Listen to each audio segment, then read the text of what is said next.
Alright guys, haven't seen you in a bit, but I decided to make a video tonight, basically because somebody told me you haven't made a video in a long time, so you should probably make another video.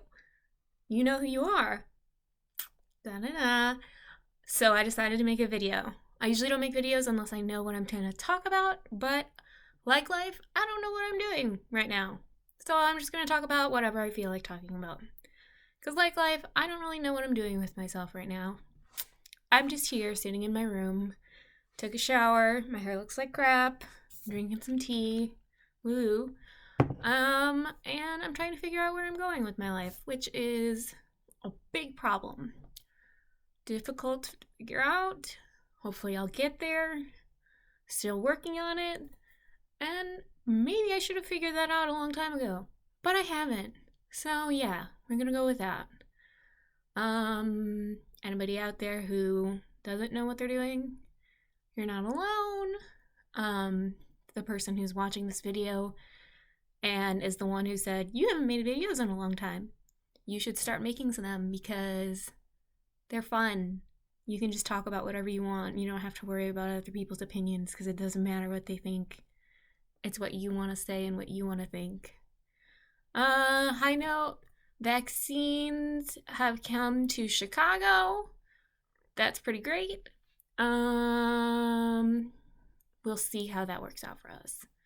Hopefully it won't be like zombified, like there won't be like a zombie pandemic sort of thing, you know. First it starts with the pandemic and then people get the vaccine and the vaccine actually turns into even more pandemic and then everybody comes into zombies and then there's only a zombie apocalypse and then it's the end of the world. Ah! And that's what happens to Chicago. So let's hope that doesn't happen. But I'm preparing for the worst. Dun, dun, dun. I think about what might happen in the apocalypse sometimes. Yeah, that happens. I'll think about, like, how do I survive in the apocalypse? Like, seriously, that's a thought that pops into my head. Usually happens, like, at night, and I'm like, I need to try to go to sleep because I have to go to work tomorrow.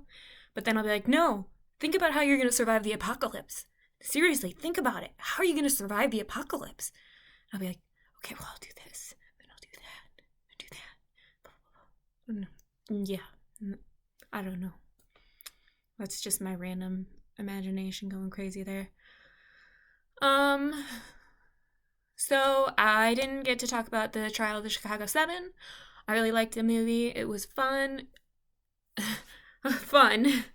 It was very informative, and I liked the way that they set it up in a sense of, at first, kind of setting the tone and understanding of what the issue was talking about of the trial beforehand, but then like how I was talking about the Vietnam War and everything, and how they were protesting in the Vietnam War. I like how they kind of set that up the way in the beginning in the movie, and then I thought it was interesting how they would like do parts of the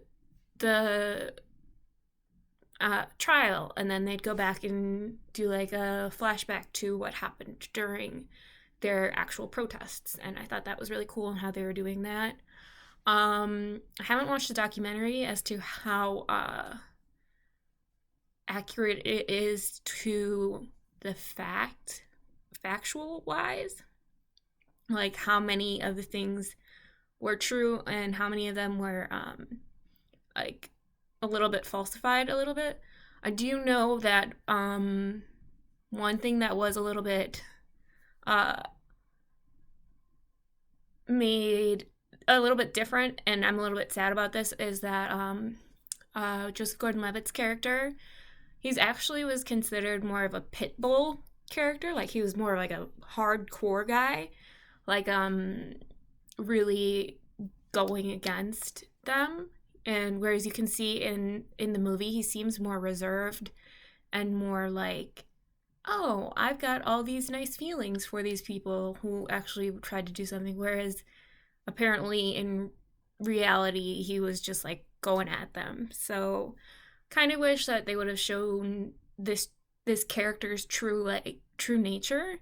And I don't think that is a fault of Joseph Gordon-Levitt. I think that's just how the movie was written and how the script was written, and he portrayed his character the way it was meant to be portrayed. It just wasn't the way that the person was portrayed. However, the judge was amazing, and he was a terrible person, absolutely horrendous person. He was a horrendous person, but the actor did a great job portraying him, I will say. Some super sad parts. Make you gonna cry. Don't want to spoil it, but I mean, really, really informative. Also, just like makes you just like reflect on the past and everything, and on protests and how things can escalate and all these different things, all just because of one thing, and how messages can get confused and mixed up and all those types of things. And yeah, the ending was super motivational and just inspiring and just like saddening, but also all these different things. And I don't know exactly if that's how it ended in reality, but like it really moved me to tears in that, and how it ended up. So yeah, I had meant to talk about the trial of Chicago 7 for a while, and I'm sorry I didn't get around to it, but I didn't. But now I have, because I think that it was definitely something that I should have gotten around to earlier. The BlackPink documentary was really fun too. It was a completely different type of documentary. It definitely makes me realize how stressful the life of somebody in K-pop can be. I mean, these kids start out at like super young ages, and they're like, by the time like they're like 14, 15, are expected to be in these huge studios doing perfect dance routines with singing and very super strict diets and all this stuff, and getting like trained and all that crazy stuff. Like, I'm like, if I were a 14 or 15-year-old kid and like literally got transported from my home country to a different country and told to do all this stuff, I would never have, I could never do it. Could not do it. So yeah, to see like these people like go through all this transformation, and the four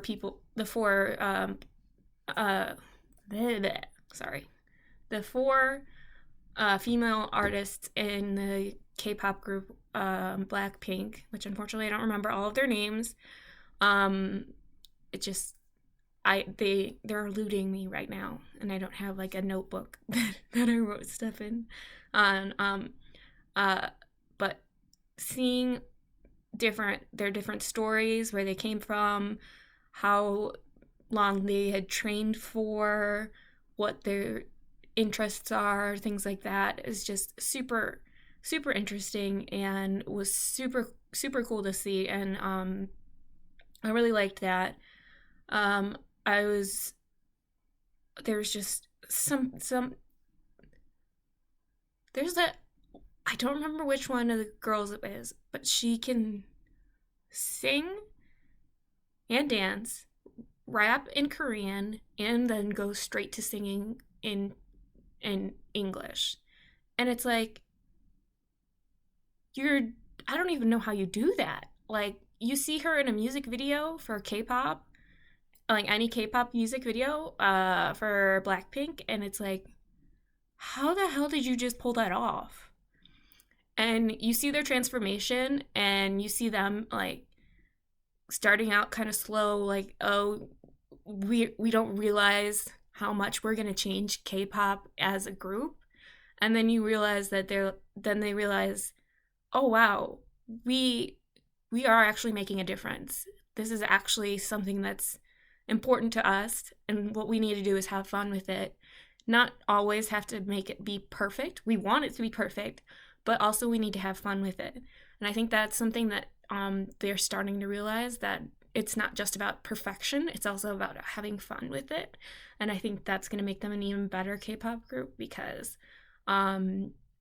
like you should always have fun with what you're doing. And that's something that I believe in. That not only should you have fun with your job, you should always have fun with what you're doing. Like whatever your job is, you should have fun doing it. You shouldn't go into work and be miserable and want to just be like bleh all the time. Like you should have fun. Doesn't matter what it is. It can be anything. Um yeah. So I mean, it took a lot for them to get where they were and to get where they are right now. Um but I think that they're just going to keep on climbing because of how much popularity they have as like just a female K-pop group, all like amazing. And their videos have started to hit like in the billion marks. It's crazy how many people have watched their videos. So insane. But yeah, so for a video of not really knowing exactly what I was going to talk about and having no clue what I was going to talk about, I ended up talking about a lot. That's what happens when I start to talk. If talking could be a job, maybe I'd be good at it. But I don't think there really is a job that's just for talking. If anybody has a job that was related to talking, just blah, blah, blah, blah, blah, blah, blah, with no real reason, give a shout out to me, let me know, and yeah, I might actually take you up on that offer because career paths are a great thing. I don't really have any prospective career paths at the moment, besides where I'm at right now, which isn't really a career at all. But it's nice talking to you guys again, and I hope to see you soon. I don't know when, but trying to keep my promise to my friends and to continue on making videos. I do like making them, I will say. I think they are fun. I thank all the people who watch these videos. It makes me happy to know that hopefully it makes you guys happy. And I will see you all later. Good night.